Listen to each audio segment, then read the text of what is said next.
Hello everyone, and welcome back to another installment of The Real Podcasters, the show where we like to cover all things movies, TV shows, video games, and a bunch of other things in no particular order. My name's Regan, as ever, and I'm joined once again with my absolute bully of a co-host that works in a few forms this time. It's Dan. Dan's here. Hello, you nitwit thug in a 50s diner. I mean, once again, sort of like the insults towards me do tend to flicker. I'm appreciating that, though. Yeah? Right. As you can probably tell, things are already tense. But before we get into that, I do want to say thank you very much for tuning into this week's episode. We really do appreciate it. And thank you very much for tuning into the Batman Arkham Knight retrospective, as quite a few people have done, which is quite nice. So thank you very much for that. And also thank you for the extra subscriber, because, you know, I check on these things. It's now a dazzling 47 instead of 46. So whoever that is, if you're listening, thank you. Thank you. Or is it me that I actually forgot to subscribe to the podcast myself?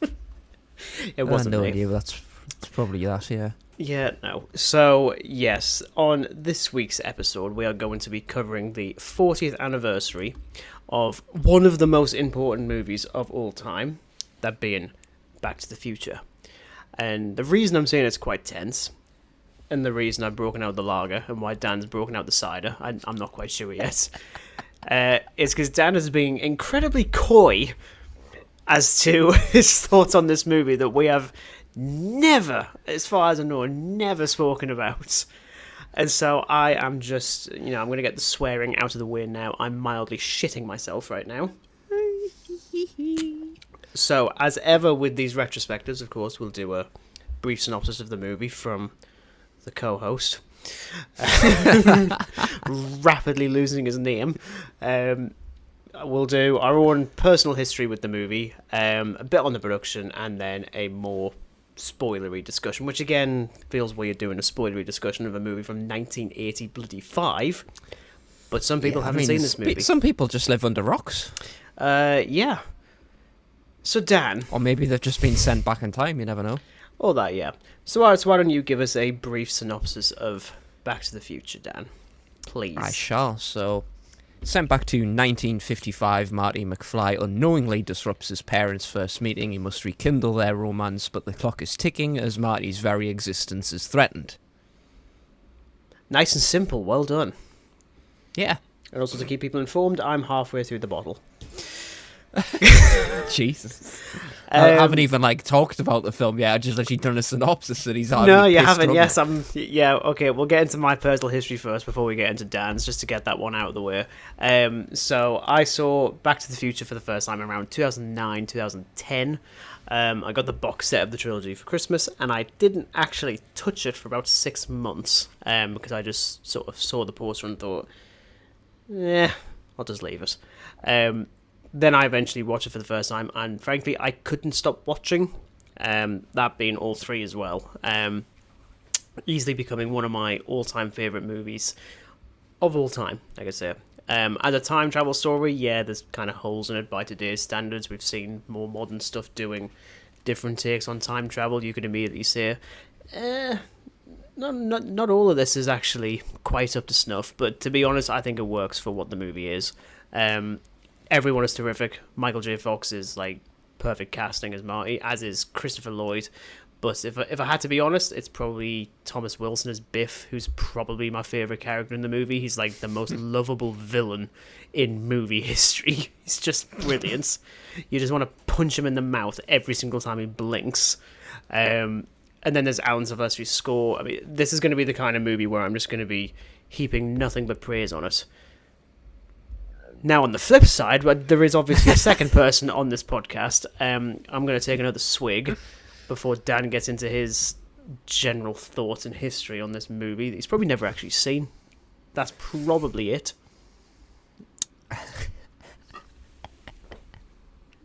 Hiding over here now.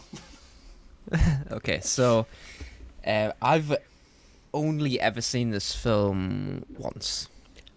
Only ever once. I couldn't tell you when I watched it. I'm gonna just go off an estimation and say probably about 2 years ago. Jesus because I was planning on doing the whole trilogy, but I just never really got round to getting to the trilogy. It's fine. It's fine. Fine being that it is actually a really good movie. Prick. Absolute prick. Yeah, okay, so it's a film that you just can't really stop watching. There's a lot of memorable stuff. I think it's safe to say that the score is... I mean, it's just a film that has everything 80s about it, really. It's a very 80s film. I more or less know some of the scenes from bloody Family Guy skits. Mm-hmm. But, yeah, I liked it quite a lot. And I'm hoping that the next two sequels are just as good. I will say, I think for me, Back to the Future is one of my favourite trilogies. I mean, I assume you probably know what the crack is with 2 and 3, because I can't believe that you wouldn't know, because... Oh, I've got no idea. Fucking amazing. Absolute no clue. Okay, well, in the words that no one has ever said in 2025, I will not spoil part 2 and part 3. I mean, I think they're streaming on... Well, I'm sure part 2's streaming on Prime Video at the moment, so I'm all going three are, to watch yes. that. All three are? Oh, fantastic. All three. Yeah. So, yeah, I'm gonna watch those when I finally finish a 3-hour film that I'm in the middle of watching. Just for fun, which one is it? The Godfather Part 2. Oh, get lost. You can probably tell we're probably never going to cover those because I've got no interest. No, Part 2 is one that grew on me, actually. I think it was probably my least favourite of the three, but when I saw it at the pictures for the first time last year, I absolutely adored it. And Part 3, I think, actually might still be my favourite of the three. But I would probably... It's a bit like with the whole Star Wars thing, where Return of the Jedi is my favourite, but Empire Strikes Back is the best. Back to the Future 3 is my favourite, but Back to the Future 1 is the best. It's the most consistent for one. And there's more holes you can prod into Part 3 than there is with Part 1, if I'm completely honest. The ending would divide pretty much everyone, so you can look forward to that later on. But at least that means I can cut out a good chunk of this script, because I was going to reference 2 and 3. I'm not going to now. I'm very kind like that. So, going into the production, because Regan is decidedly happier and is just welling up just a little bit that his co-host actually likes the movie that we're talking about. Thank God. But also because I'd be sat here thinking, what could you possibly dislike about Back to the Future? Yeah, I don't know anything that there is to really dislike about this film. I can't think of a thing, to be honest. I really can't. It is the musical version, and it's absolutely shite. Sorry, I know. There's a musical version of Back to the Future. It is atrocious. Like, I mean, it just sounds everything. Yeah. It just doesn't work. But anyway, so going into the production on Back to the Future, very, very interesting. So the core concept came to Bob Gale, one of the producers and writers, when he found his father's old high school yearbook, and he found and he saw a photo of his father, and he started wondering if he would have been friends with his dad if they were the same age. So that kind of sparked the initial idea of a time-traveling teenager meeting his parents in the past. So Bob Gale and Robert Zemeckis, the director, pitched the idea to Steven Spielberg, who was very impressed and immediately was like, yeah, I'm going to help produce this. Saying that, pretty much every single major Hollywood studio was like, no, not interested. This is just stupid. Even Disney had rejected it for being too racy for their studio. You can probably assume as to why. Racy.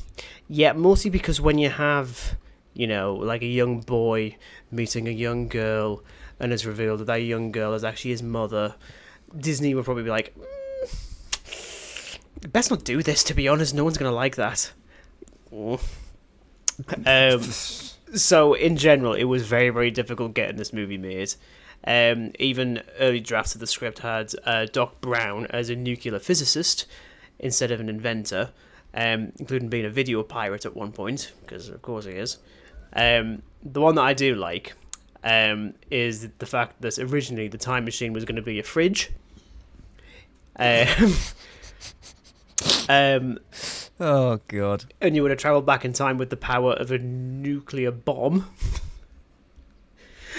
How would you get in the fridge? I mean, fridges aren't exactly the most spacious things, as Indiana Jones and the Crystal I was about to Skull say taught us. that's kind of why Spielberg used it in Indiana Jones 4. If I can't use it here, I'm absolutely going to use it in, Yeah. like, the 2000s. But Spielberg actually decided to nix the idea because he honestly figured that kids would lock themselves in fridges trying to replicate the movie. Oh, I would. I was like, Just to spite them. yeah, exactly. Spite Stephen. So in terms of the cast, of course, you've got Michael J. Fox, who was the first choice for Marty, but he was committed to a TV show called Family Ties. So NBC were like, you're not having him. Bugger off. Basically.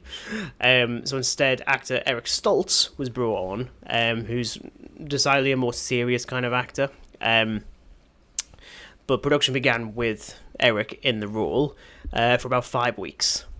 So you can actually see behind the scenes footage, namely of the diner scene when Marty meets George for the first time, and it's with Eric instead of Michael J. Fox. And even just on like the look, like even like the choice of clothing, it's completely different, and his sort of comedic timing just was not there.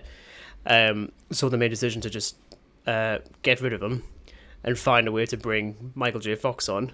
So the way it worked is that he was filming Back to the Future concurrently with Family Ties. So he would rehearse Family Ties during the day, film Back to the Future on the night, and only sleep for a couple of hours. And they were doing this for months because naturally everything goes over. So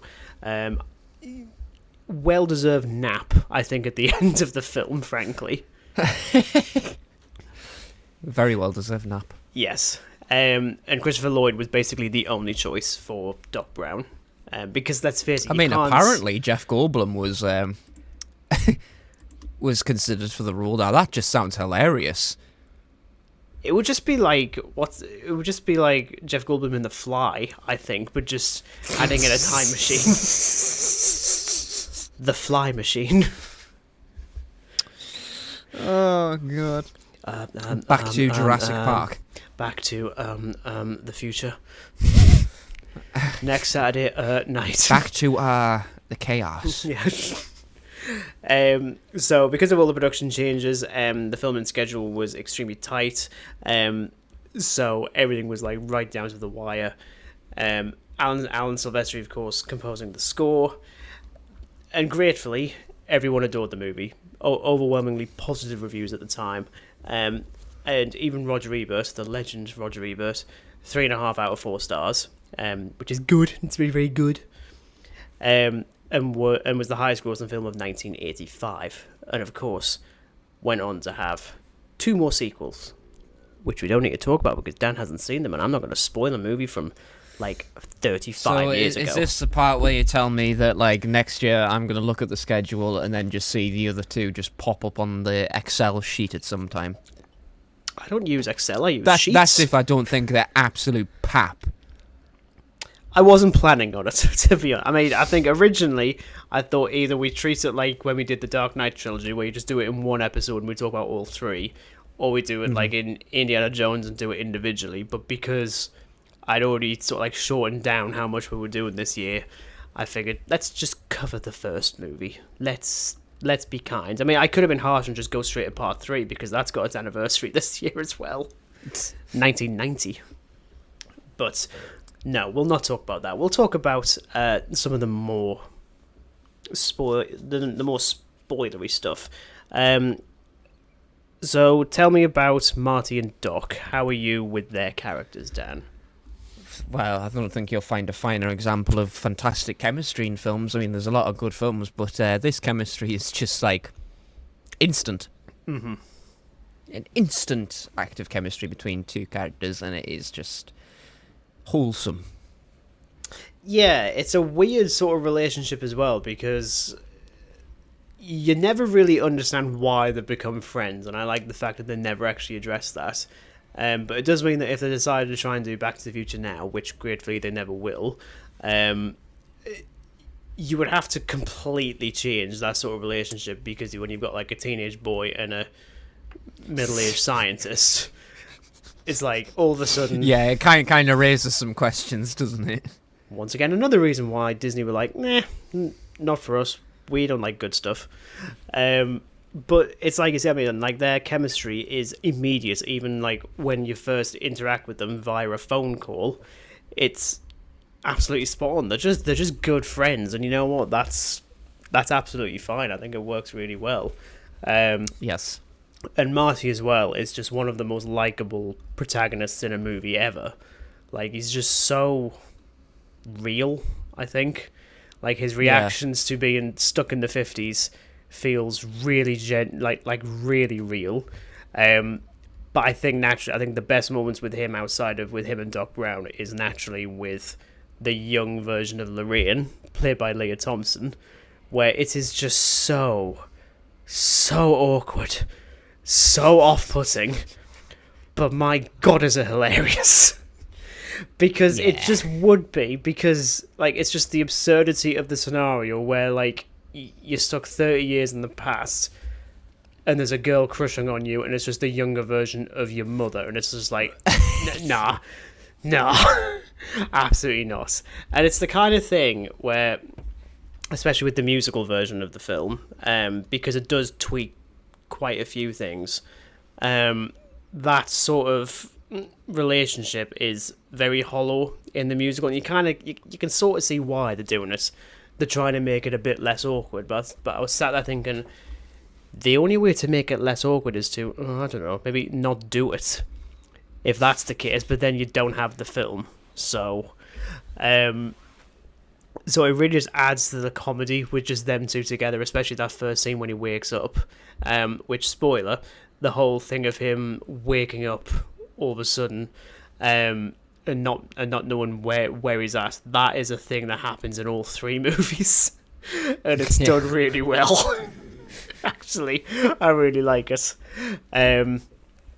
But then you've got Marty and George, played by Crispin Glover, who is just absolutely sensational in the movie. Like, it's nice to see that, you know, after his very brutal death in Friday the 13th Part 4, he got sent back to the 50s. Shit, I forgot about that.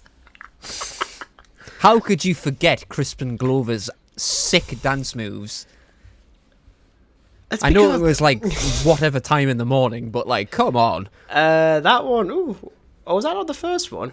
I think it was the first one. No, yes, it was about 10 o'clock in the evening, but yeah. But I mean, Crispin's been very vocal about working on this movie, especially more recently, because his character does technically pop up in Part 2, but he's recast because he wanted a little bit more money, because they were doing it again, and they were like, no, we're just going to bin you off. But then they actually used the prosthetics and like the makeup that they used to make the older version of him in the first movie and put it on a different actor without his consent. So that started a massive lawsuit with Universal, which he won, naturally, but it very much paved the way for being a bit more clear when it comes to these sorts of things, because he really wasn't happy at all. So you don't technically see Crispin as the character ever again, which is a shame, because he does it so well in this movie. Like, he's so awkward, frankly. Yeah. And then just being around Marty, and he suddenly becomes a much stronger character, so that by the end, it's actually quite triumphant when he's like there, and he's actually... He finally stands up for himself. He finally stands up for himself, and he can dress himself properly as well, instead of wearing those god-awful white shirts and really, really thin ties, and so much grease in his hair. Good God. Though I do like the inclusion of Marty's brother is played by the same actor who plays Jimmy Olsen in the Christopher Reeve Superman movies. Oh god. I was like, this is a bit of a departure, isn't this? I just need to stop watching The Simpsons because you mentioned about his hair being greasy. I just instantly think of that bloody scene where Homer and Bart friggin' start selling grease. I just remember him just going, "My God, you're greasy." God, what I'd have to give to hear that, say bloody Michael J. Fox say that to fucking Crispin Glover. Yeah. My God, you're greasy. Oh God. Talk to me about the DeLorean, though, Dan. What do you think? I love it. Yeah. I think even before I saw this film, it was like the merchandise for it and stuff like that. I've always been curious about it. There is some. It's pretty much everywhere. I mean, there's a lot of merchandise. I'm pretty sure there's a feckin' Lego set of it, actually, which there is now. There used to be a Lego Ideas version, which was pretty terrible. Like, it didn't even have any windows. It just had, like, little pieces that were in the shape of, like, the edges of a window.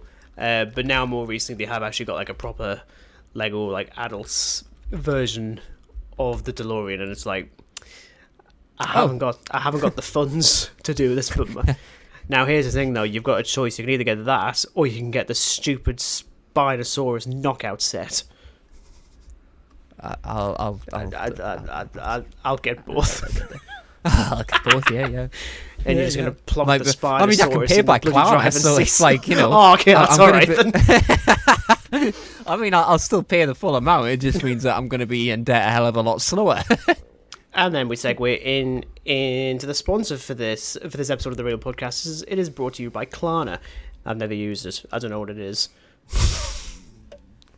Probably not a good idea to say that. That's why it's not an official sponsor. As you can tell, we have never done a sponsor here. No, I mean, the DeLorean as a time machine is just an absolute stroke of genius. And I think for me, it is second certainly only... an improvement over a fridge. Well, yeah, and it is only second only to a blue police box in a little TV show that we're probably not going to be talking about for a couple of years. But no, the DeLorean is just one of the finest choices for a time machine. Like, it perfectly encapsulates, like especially when you talk about it, feels like a very 1980s movie. It fits in with that aesthetic completely. So all the gadgets and stuff that it comes equipped with, it just screams 80s sci-fi. Yeah, exactly. And I just love the juxtaposition of a really awesome time machine being bolted onto a really crap car. Like, like the DeLorean is well known for being really terrible. Like, people would get locked inside the car because the electrics would constantly fuse. I'm like, it's a shame they didn't do that with this movie. He just gets stuck inside the car. It's a shame, really. Back to the mechanics. Briefly touching on part 2 and part 3 again, without trying to give too much away. I mean, you've seen the ending of this one. You can kind of infer as to what they do with it in part 2. A lot of it. Just a bit. Yeah, I think my favourite design, honestly, actually might go to part 3. It's a little bit more rugged, which you'll find out when you get to part 3. Like seriously, do you not know anything about part 3? No, at all? Don't know a thing. Amazing. Seriously. Couldn't tell you what the hell it's about. Same with 2. Couldn't tell you what the hell it's about. Okay, well, let's just say with part 3, it's a particular subgenre as well. It's a genre I don't really care for, like, at all. And it is the best. I think it's like mashing it with like a Western thing, isn't it? Because I remember it. I'm sure there's a scene where like they go across a friggin' train track with the DeLorean. Am I correct in that? Yeah, damn. At this rate, on the next episode, providing he's actually watched part 2 and 3, we'll get like little follow-up thoughts on part 2 and 3. Unless like it's shit. Moving on. Which I'll be surprised at, to be honest. But yeah, I think for me, part 3 is probably my favourite look. As we delve into like a couple of extra things, of course, you've got the choice of setting it in 1955, so deliberately 30 years prior to 1985. I just love the look of Hill Valley in the 50s. Maybe it's just because like I'm used to working in like a 50s sort of area in my regular job now. everything feels quite hopeful, to be honest, if I'm going to get weirdly philosophical about the setting of Back to the Future. Instead of like, oh, look, funny explosions and comedy and stuff. Yeah, I'm a really big fan of the setting. Especially in comparison to the 1985 version, because it doesn't look very fun to live in. Yeah.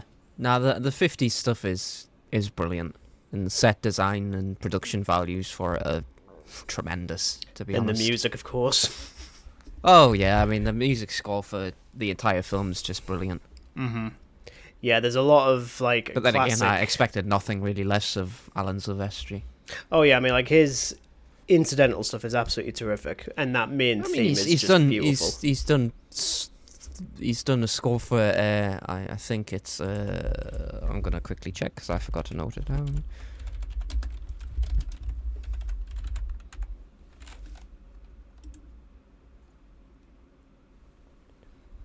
Wrong one. What? Okay. What did you think it was? I thought he fecking did. I thought he did one of the Halloween films, but it turns out it's a totally different guy.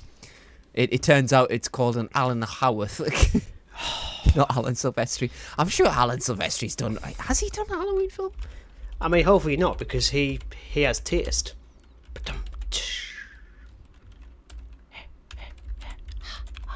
Oh no, it's Friday the 13th.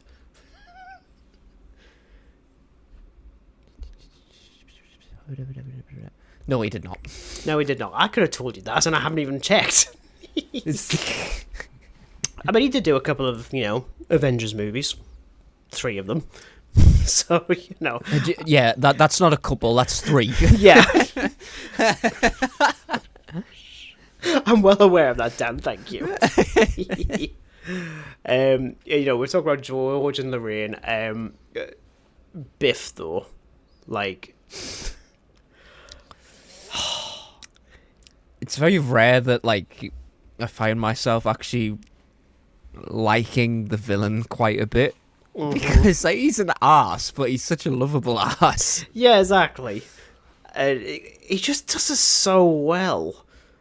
Like, it's insane, but he also does such a good job of, like, playing, like, the jock kind of type. So, like, the pompous businessman version in the beginning, and the absolute train wreck failure moron at the end. Like, it just fits. So, there's, like, 3 versions of Biff across this movie. Spoilers. There's more of that in the sequels, which I love. Oh god! It gets good. It gets good. And like I said at the start, I mean, if I had to single out anyone in particular, which is annoying because everyone's so good, it is Thomas Wilson as Biff. Like, he just absolutely sells this every single time, and especially because it's not just the writing for him, but it's the actor as well. Like, again, going back to the musical version, that character was the biggest struggle, and seeing someone else like doing that dialogue, playing that character, just for me didn't really work. It's like, even with something like Harrison Ford being replaced with Alden Ehrenreich as Han Solo that one time, like it doesn't really work, even if that is a younger version, but it doesn't really matter. You just can't see anyone else. I mean, it's kind of the case with everyone here. It's like you can't see anyone else playing these characters. So suddenly doing anything more with it's going to be compared every single time to the original, and rightfully so. Kind of sounds like a shit musical, I'm not gonna lie.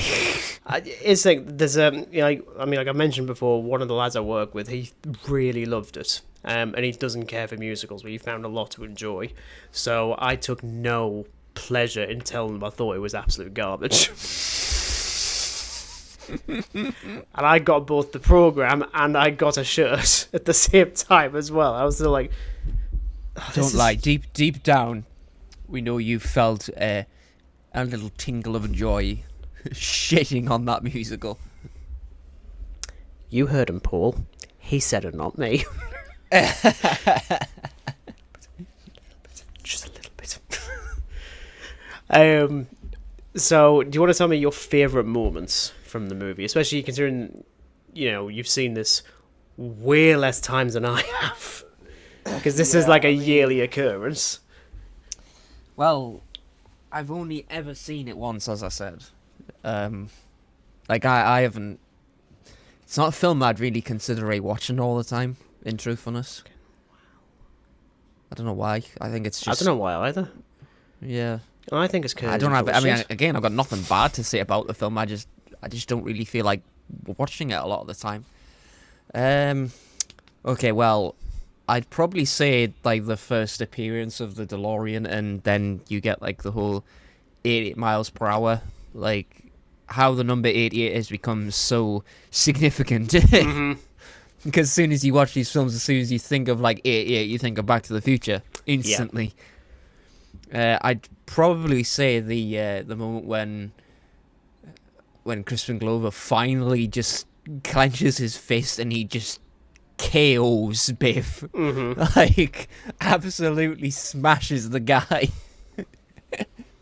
There's also the chase with I think Marty antagonizes him, and they have like a little chase on a skateboard with the car, and he makes the car slide into like a manure truck, and the car just gets swamped with manure. That's pretty funny, and I think probably what everybody knows it for, the Chuck Berry rock and roll scene at the Enchantment Under the Sea dance. Mm-hmm. It's like, check this out, check this out.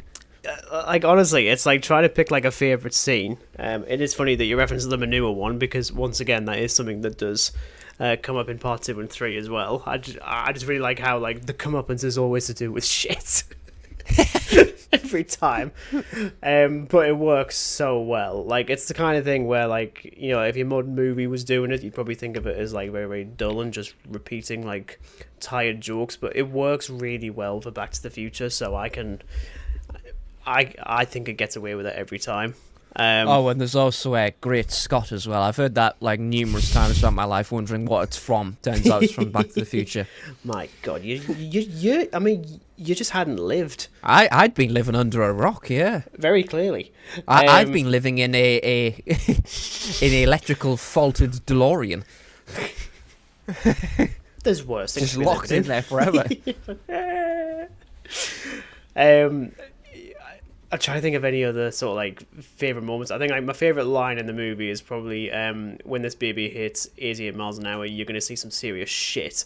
And I can remember hearing that as a kid. Cool I can remember hearing that for the first time, and I was just sort of like, swearing in a PG.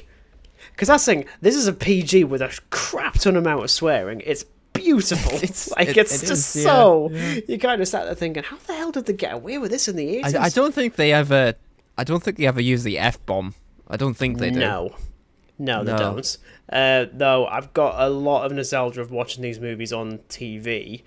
So this movie in particular is cut down quite a bit, which is a real shame. Because, there's just like a lot of holy shit. Just like consistently, just everyone repeating that. And it's just like, it's beautiful.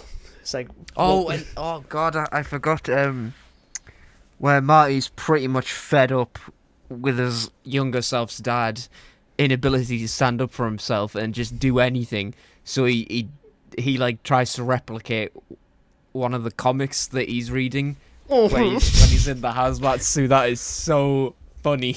Yeah, I absolutely adore that. It's so... Because I think it's a very clever film as well. Like, if you pay attention to when he rocks up at the mall for the first time at his Twin Pines Mall, he gets to the 50s and he drives over one of the pines. So when he goes back to the 80s at the end, it's now Lone Pines Mall. I'm thinking, you didn't have to go that far. You didn't have to take it that seriously. But I thought that's like it's such a clever film as well. Like, it's so well written. And I do have to say, like, the Enchantment Under the Sea, that entire sequence, I think it's really triumphant when Lorraine and George finally kiss and Marty just finally like gets back up. Like, I can't listen to any other version of Earth Angel beyond the version in Back to the Future. The same with Johnny Be Good as well. Like, any regular version of Johnny Be Good just sounds so tame. This is just so much better. but that's just what happens with me. Like when it comes to like really well-known music from the time period, if it's in a movie, I prefer the version in a movie than I do to like the actual version because it's just so well done. Of course, getting back to 1985, that entire segment, again, the musical one just completely fails at it. There's just like constant sort of like panning away because I think it's a stage. How the hell are you meant to show the DeLorean just driving right down the street? It's just like slightly tilting on like a pedestal, and then it keeps on fading away to the back screen, and there's just like panning across Doc as he's hanging on the clock. And I was just like, this feels so cheap. And it's like, I could understand if you were if you did something completely different. I think I would have preferred that, but then I would prefer you don't call it Back to the Future. Yeah, where's the practicality? Why couldn't they just drive a feckin' DeLorean through the place? Like, exactly. I mean, like they have it fly over the audience at the very end, badly. Yeah, like, God. Yeah.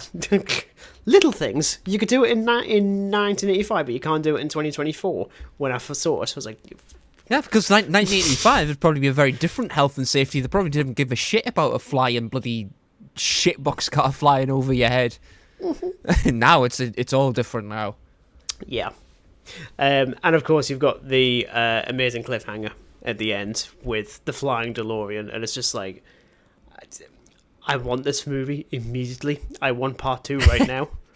And that's because it took 4 years because they shot 2 and 3 back to back, because that's the sort of time period that was still in even by the early 2000s where you couldn't just greenlight a single sequel. Could you do 2 and 3 but like together so we can just get it out quicker? Because there was always that worry that maybe, money wise we're not actually going to make much from doing another sequel. But to be honest, that actually kind of worked because it meant that the story could be stretched out over another 2 movies, and it worked out really nicely. Again, not saying any more than that. The third movie's a Western. Part 2 is going to be wacky for you because, well... Yeah, I mean, I've seen the general sort of feeling towards it. I mean, it looks batshit mental, not going to lie, so I'm down for it. Yeah, okay, that's good. So final thoughts, Dan. It's a very good film. It's been an enjoyable film. Surprisingly. I mean, I've watched it a lot. And maybe it doesn't quite top the... Trust me, I don't know which one you're going to pick when it comes close. Not even going to go there. You going with a certain, video game with a giant ring in the sky? I was referring to the Snicker Saw. Oh. Yeah, just for fun as we do final thoughts. Dan preferred Jurassic World Rebirth to me. He thought it was fine. I thought it was wank. Distortus Rex. As if a Snickers wrapper just caused all that BS. I mean, in fairness, I already hate Snickers. It's worse than Nedry. With like a passion. So worse than Nedry. I was kind of sat there thinking, who wrote this script? I mean, I know who wrote this, but he clearly was on something. It wasn't legal. A Snicker-induced coma. Exactly, yes. Oh, boy. Yeah, like I say, this is one of my all-time favourites. I mean, I know I've labelled, Dog Soldiers for probably still my favourite movie, but Christ, if Back to the Future isn't at number 1, it's probably in the top 5 for me, because it's just... I can't fault it at all. It's absolutely beautiful. No, I can't. There's not one issue that I have with the film. Mm-hmm. It's just an enjoyable film. You don't really have to think too hard about it either. You're just watching some great sci-fi film. In retrospect, I didn't need to bother bringing the lager. Moral of the story, do not drink alcohol, especially if Dan actually likes the film. See, this is what I just love about this podcast, just playing the long game and then just surprising them with this. Occasionally I hate it. Occasionally I hate it. It's even funnier when I actually dislike the film. Yeah, it can vary. I'm still, I still maintain that Halo Infinite was still one of the funniest ones, because I just was not prepared at all for right, this part of the script's gone, this part's gone, this part's gone. And then by the end I'm yeah, I mean, it's all right. And you're no, it's terrible. Hate it. Hate everything about it. Well, luckily, as we wrap things up, the next episode shouldn't be that. But yes, thank you very much for listening to our thoughts on Back to the Future 40 years later. I've just seen that Dan's just tuned into the schedule because I'm looking as well. I mean, everything's, like, dates-wise, is completely all over the place because we just haven't had the time for doing certain things. So, technically, depending on your ticket situation for cinema releases this month, our next regular episode will either be a 20th anniversary retrospective on one of the all-time greatest horror films, and Dan can agree with this. Absolutely. The Descent, which actually had its anniversary a couple of days ago, but like I say, we're really, backwards on this. Behind. A little bit. I've been busy doing other things. We're just trapped in the cave. Yes, exactly. The many caves. Yes, we'll be talking about The Descent for its 20th anniversary, but we will also, hopefully, unless it's terrible, do a review of James Gunn's new Superman movie, which I have tickets for on Friday. I'm seeing it on Friday night, and it looks like every single ticket's gone for that screening, so I'm expecting a full one. Cold. Do you have tickets booked for that? Are you seeing it soon, or?